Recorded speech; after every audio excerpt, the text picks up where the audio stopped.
Hunting is without a doubt one of the more sought after activities in Africa. And Kotoko bird hunting safaris is without a doubt the place to be if you want to experience that true African hunting. Pierre, wing shooting in Africa, tell us a bit more about it.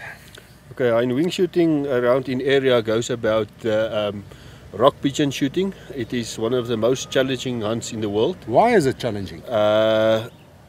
There's millions and millions of birds approaching sunflower fields these days, time of the year. These birds approach you at anything from 60 to 80 kilometers per hour. It's the speed that they fly. The moment they see you, they duck and dive. So it is not a straight line shooting like in some of the overseas hunting places where you can do volume shooting as well. I mean, we're talking about volume shooting here, anything from 800 to 1,000 shots per person per day that you can shoot on these fields. But it is really challenging because those birds fly as they like. Is this why wing shooting is such on the forefront and also sought after by hunters around the world? Yes. In South Africa, the central South African area is one of the places where the overseas hunters come to do just wing shooting. We specialize in the wing shooting part, and there is guys right all over the world that want to do wing shooting. They're not interested really in the plains game side of things, but wing shooting, it's a real challenge. Pierre, you brought us an example of the destructiveness that birds can have on a crop. Now here we have a sunflower that can demonstrate clearly to us what is happening in the crops. Yeah, and that's the other part. The farmers welcome us on their fields. This time of year, as I said, the sunflower is the biggest attraction. You will see this is not even ripe. This is still a green flower. The seeds is not ripe. It is very soft. But the damage on this is, and I say the birds started feeding on this field about 2 or 3 days ago. And this is what the damage they already have done on this field. So as I say, 1/3 of the harvest can be gone before the farmer harvest. So that is really a lot of damage that they do at the end of the day. Pierre, tell me, what can the hunter expect a day with Kotoko bird hunting safaris? And we start off early in the morning, usually with some coffee and rusks in the field while the sun is rising.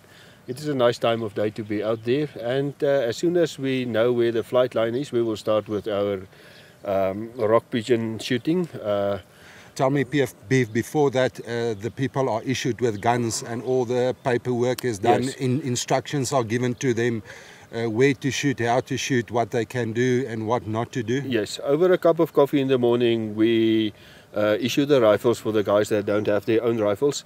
There is certain paperwork that you have to get in place. We do everything legal, so at the end of the day a guy have to have a hunting license with us, and yes, and then we just go through the normal critical safety things in the field. Very important. Like, yeah, very important, especially on the shotguns.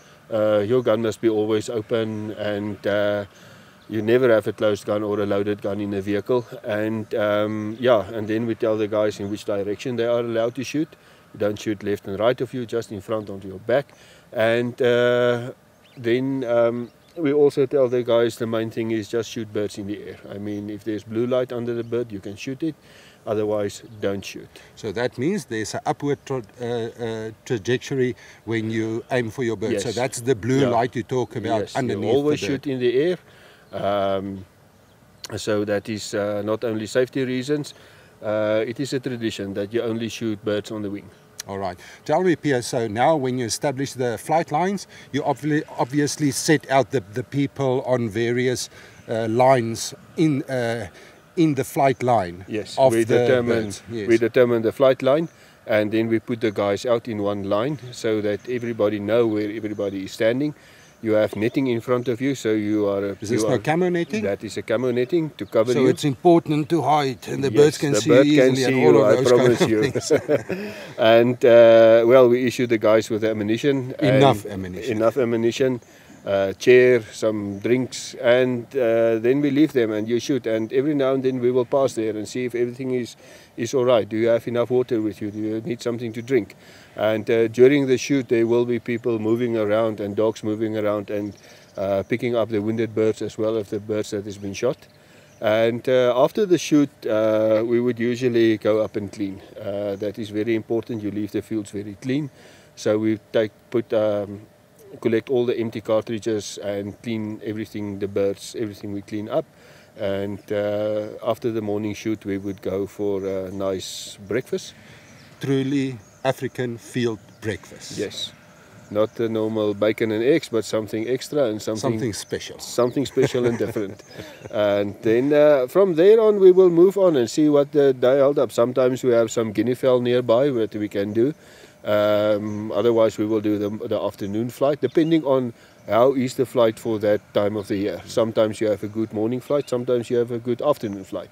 Usually two pigeon flights in a day, and then we will end it off normally or start or end off with a nice waterfowl shoot. Okay, so this is ponds in the local area where you target all the waterfowl. Yes, normally Egyptian goose and a bit of yellow-billed ducks and some spur wings. Tell me, Pierre, is there additional services that is on offer at Kotoko bird hunting safaris? Yeah, and before the hunt we started with all the paperwork, and so if a guy comes into South Africa with his own rifle, he has all the paperwork way in front that he can fill in, so it makes it easier for the guys. We go and collect the guys at the airports, we take them back to the airports, usually without cost, depending on where the guys land. And then in the evenings we sit around the fires, we talk, and all the hunting stories. All the hunting stories come out at night, and yeah, that's basically what we do. Pierre, a lot of pigeons get shot, a lot of guinea fowl. What do you use the animals for? In the guinea fowl and the waterfowl that we usually shoot, the parts that we can use, we use them, and we prepare for the hunters some of those birds that they shoot in the evenings. Apart from that, the rock pigeons that we shoot is mainly, it's a lot of them. We keep them in and feed them for our caracal. We have caracal and several cats around here, so we feed them, and if they are really too much and getting out of hand, we hand them out to the local guys. Guys in the location, local guys around where we shoot usually help picking up the birds, so we hand it to them, and it is a good meal at the end of the day. Is there any message for our viewers why they should choose Kotoko bird hunting for their next hunting stop in Africa? We keep it simple. It is a nice place to come. Central South Africa is one of the parts in South Africa to come and do wing shooting, especially if you want a challenging shooting on your rock pigeons. The guys that do clay pigeon shooting, we have world-class shots that come and hunt with us. And it stays a big challenge. Well, I had that experience this morning. It is a challenge, but much enjoyable. Thank you very much, Pierre. It's a pleasure.